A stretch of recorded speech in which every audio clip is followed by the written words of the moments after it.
నమస్తే, welcome to Aadya media. Chandrababu arrest చట్ట విరుద్ధమా కాదా? ఇప్పుడు అందరినీ తొలుస్తున్న ప్రశ్న ఇది. సిబిఐ మాజీ డైరెక్టర్ ట్వీట్ చూసిన వారికి ఎవరికైనా ఇట్టే మబ్బులు క్లియర్ అయిపోతాయి, క్లౌడ్స్ క్లియర్ చేసే విధంగా ఆయన స్పష్టంగా చెప్పారు. ఏమని? ఎం నాగేశ్వరరావు గారు మనందరికీ తెలుసు, ఒరిస్సా మాజీ డీజీపీ, సిబిఐ మాజీ డైరెక్టర్గా కూడా చేశారు. వారు చెప్తున్నది ఏంటంటే, అవినీతి నిరోధక చట్టంలోని సెక్షన్ 17A(c) ప్రకారం గవర్నర్ అనుమతి తప్పనిసరి. ఎందుకంటే ఆయన మాజీ ముఖ్యమంత్రి, అలాగే ప్రతిపక్ష నాయకుడు, సీజన్డ్ పాలిటీషియన్.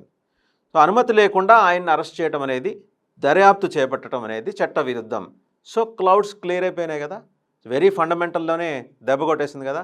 ఏదో ఆదరాబాదరాగా మనం అరెస్ట్ చేసేసాం, తెల్లవారుజామున వెళ్ళాం, 74 ఏళ్ళ పెద్ద ఆయన్ని తీసుకొచ్చేసి అరెస్ట్ చేసి ఏదో విజయ దరహాసంతో అక్కడి నుంచి నంద్యాల నుంచి విజయవాడ దాకా కోర్టు తీసుకొస్తున్నాం వెహికల్స్లో. మధ్యలో వాళ్ళు అడ్డుపడుతున్నారు, వీళ్ళు అడ్డుపడుతున్నారు అంటాం, మధ్యలో మంత్రుల చేత ప్రెస్ మీట్లు పెట్టించేయటం, వాళ్ళ చేత నానా మాటలు మాట్లాడించేయటం.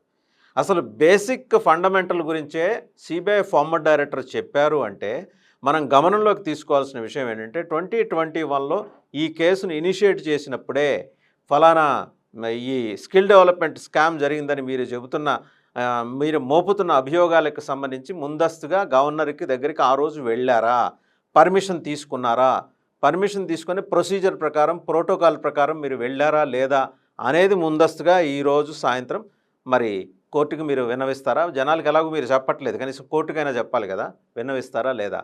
చాలా క్లియర్గా ఆయన ట్వీట్ చేశారు CBI former director M Nageswara Rao గారు. ఏమని?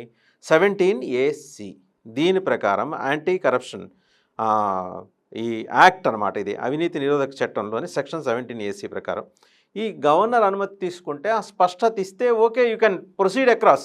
చంద్రబాబు గారి మీద మీరు మీ దర్యాప్తు చేస్తారో, అరెస్ట్ చేస్తారో, ఈ వ్యవహారం అంతా కూడా మీరు ప్రొసీడ్ అవటానికి పూర్తి వెసులుబాటు ఉంటుంది. అసలు అది చేశారా?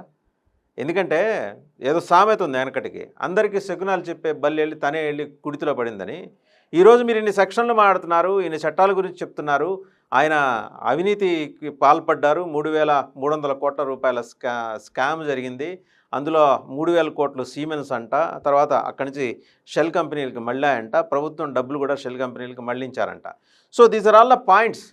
ఇప్పుడు ఈ పాయింట్స్ అన్నిటికీ సంబంధించి మీరు లేవనెత్తిన అంశాలు చూడటానికి, చదవటానికి చాలా బాగున్నాయి. అసలు బేసిక్ ఫండమెంటల్, గవర్నర్ అనుమతి తీసుకున్నారా లేదా? ఓకే, ఆదరాబాదరాగా ఒకవేళ మీరు ఈ 10 రోజుల్లో ఏమైనా అనుమతి తీసుకున్నా అది చెల్లదు, అది చట్ట విరుద్ధం. ప్రొసీజర్ చాలా స్పష్టంగా చెబుతోంది.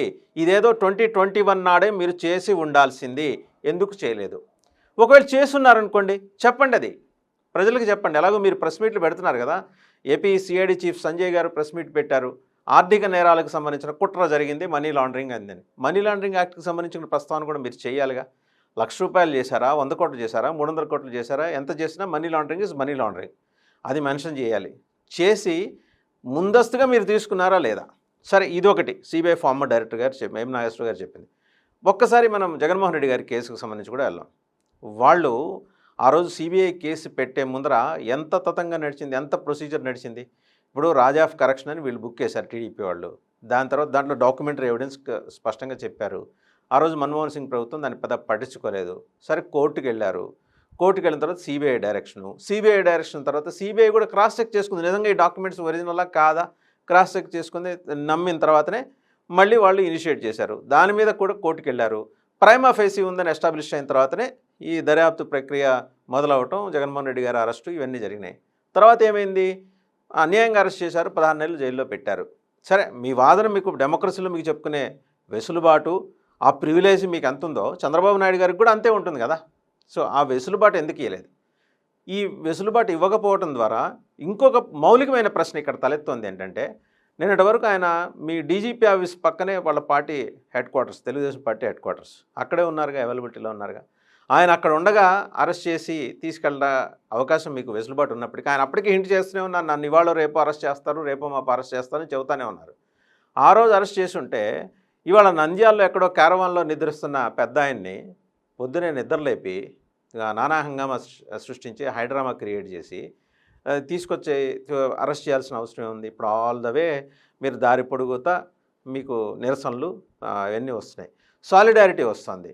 అసలు ఎక్కడా ఎప్పుడు మాట్లాడండి కె రాఘవేంద్రరావు గారు లాంటి సినీ దిగ్గజం దర్శకులు వారు కూడా మాట్లాడారు. ఈ సో టైటిల్ ఇప్పుడు చాలా సంయమనంతో ఉంటారు, ఆయన చాలా బ్యాలెన్స్డ్గా ఉంటారు. ఇది ఈరోజు రాష్ట్ర వ్యాప్తంగా ఉన్న అంబేద్కర్ విగ్రహాలన్నీ జరుగుతున్న అన్యాయాన్ని చూసి మౌనంగా విచారం వ్యక్తం చేస్తున్నాయి.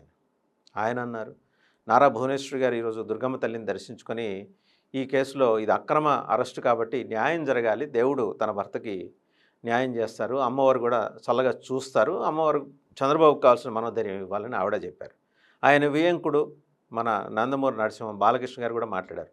16 నెలలు మీరు జైల్లో ఉన్నారు కాబట్టి కనీసం 16 నిమిషాలైనా చంద్రబాబు గారిని జైల్లో పెట్టాలని ఒక కుట్ర పూరిత బుద్ధితో మీరు ఈ వ్యవహారం నడిపారు, ఆయన అరెస్ట్ చేశారని. ఇదొకటైందా? నెక్స్ట్ అసలు ఒక్కసారి ప్రొసీజర్స్ చూద్దాం. సీమెన్స్ సంస్థ అన్నారు, అలాగే ఆ టెక్ సంస్థ అని చెప్పేసి ఇంకోటి తీసుకొచ్చారు. ఇంకో 3 సంస్థల కన్సార్టియం ఏపీఎస్ఎస్డిసి తోటి చేసుకున్న ఒప్పందం ప్రకారం క్యారీ అవుట్ చేయాలి 6 కంపెనీస్ అని. మీ మినిస్టర్స్ పొద్దున్న నుంచి ప్రెస్ మీట్లు పెట్టి మాట్లాడుతున్నారు. లెక్కలు బాగున్నాయి, చెప్తున్న విధానం బాగుంది, స్క్రిప్ట్ బాగుంది, అన్నీ బాగున్నాయి. కానీ అసలు బేసిక్ ప్రొసీజర్ ఎట్లా మరిచారు? ఇంకో సామెత కూడా ఇక్కడ గుర్తు చేయాలి. తాళం వేసాం గొళ్ళెం మరిచాం అన్నట్టు. మీరు గొళ్ళెం మరిచి తాళం వేశారు, ప్రయోజనం ఏంది? ఓపెన్ చేస్తే లోపల మీ డొల్లతనం అంతా బయటపడే పరిస్థితి అంత స్పష్టంగా మీకు కనిపిస్తూ ఉంది. అవునా కాదా? ఈ ప్రొసీజర్ ల్యాబ్స్ ఎలా మీరు కన్వీనియంట్గా మిస్ అయ్యారు? అక్కడ కూడా అంతే. మీరు మీ కేసు విషయంలో ఎంత ప్రొసీజర్ నడిచింది? ఒక తెలుగుదేశం పార్టీ కంప్లైంట్లు ఎక్కడి నుంచి అక్కడి వరకు పెట్టారు, రాష్ట్రపతి దాకా పెట్టారు ఆయన రోజు చంద్రబాబు నాయుడు గారు, అయిపోయింది. తర్వాత కోర్టుకు వెళ్ళారు. తర్వాత శంకర్రావు గారు పెట్టిన కేసులో ఇంప్లీడ్ అయింది, టీడీపీ ఇంప్లీడ్ అయింది, మళ్ళీ డాక్యుమెంటరీ ఎవిడెన్స్ సబ్మిట్ చేసింది. సబ్మిట్ చేసిన తర్వాత ప్రైమా ఫేసి ఎస్టాబ్లిష్ అయింది. ఎస్టాబ్లిష్ చేసిన తర్వాత మళ్ళీ సిబిఐ మళ్ళీ క్రాస్ చెక్ చేసుకుంది ఆ డాక్యుమెంట్స్ అన్నీ. సో సరితుగా అయిన తర్వాతే కదా ఈ మొత్తం ఇనిషియేట్ అయింది. మరి దాన్ని ఎలా కన్వీనియంట్గా మీరు విస్మరించారు? ఈ అంశాలన్నీ కూడా రేపు పొద్దున కంపారిటివ్స్ ఇది ఒక కంపారిజన్ వచ్చిందనుకోండి, ప్రొసీజర్స్ విషయంలో మీ ఫ్లాస్ అన్నీ బయటపడుతున్నాయి. ఇంత పెద్ద పోలీస్ యంత్రాంగం ఉండి వెనకాల పెద్ద లీగల్ టీమ్స్ ఉండి ఏం చేస్తున్నారండి? మాట్లాడితే హరీష్ సాల్వే అంటారు, ఏం గైడెన్స్ ఇస్తున్నారు? ఇక్కడ దొరికిపోలా. ఇప్పుడు ఒకటండి ఫండమెంటల్.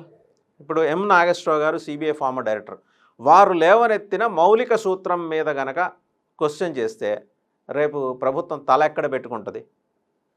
పోనీ వైసీపీ పాలకపక్షం తల ఎక్కడ పెట్టుకుంటుంది? అసలు ఇవన్నీ మీ సొంత బుద్ధేనా, లేకపోతే మీకు ఢిల్లీ నుంచి ఏమైనా డైరెక్షన్స్ వస్తున్నాయా? ఇది కూడా జనం చూస్తున్నారు. The people are watching everything. వెనకట్లాగా ఏంటంటే పొద్దున పేపర్ వస్తే కానీ తెలియని పరిస్థితి కాదు.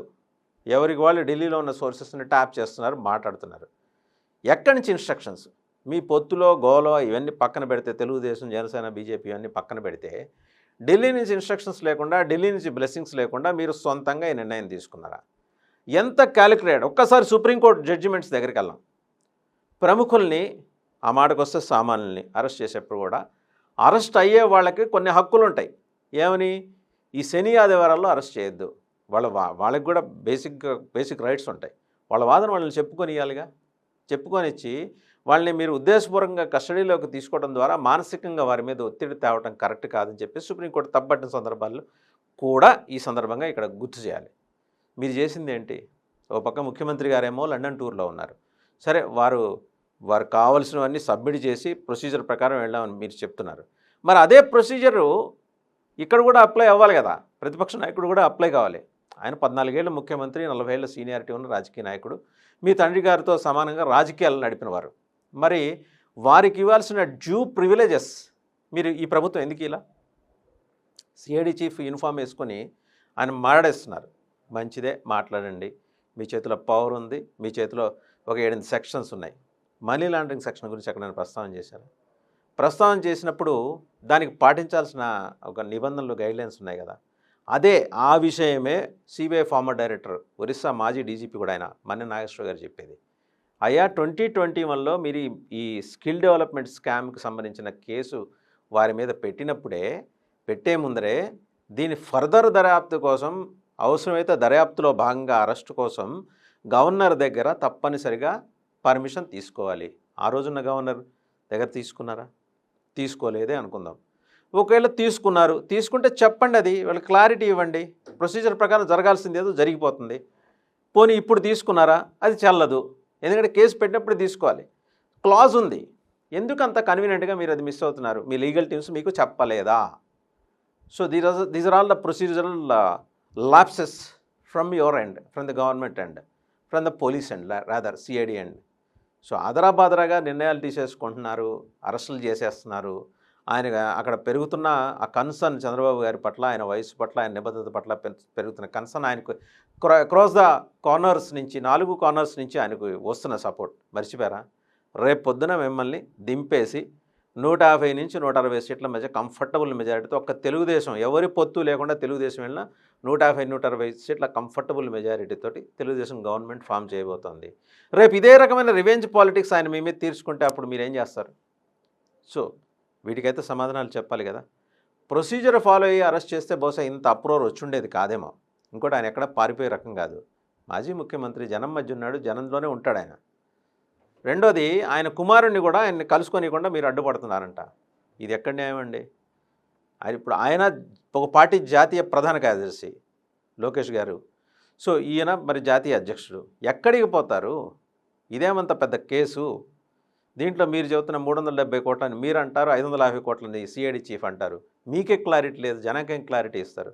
సో ముందర ఇవన్నీ అయితే క్లారిటీ ఇవ్వండి. అసలు ప్రొసీజర్ ఫాలో అయ్యారో లేదో చెప్పండి. చెబితే మీ విశ్వసనీయత, మీరు తరచూ మాట్లాడుతుంటారు విశ్వసనీయత అని, ఆ విశ్వసనీయత ఏంటనేది జనాలకు తెలుస్తుంది.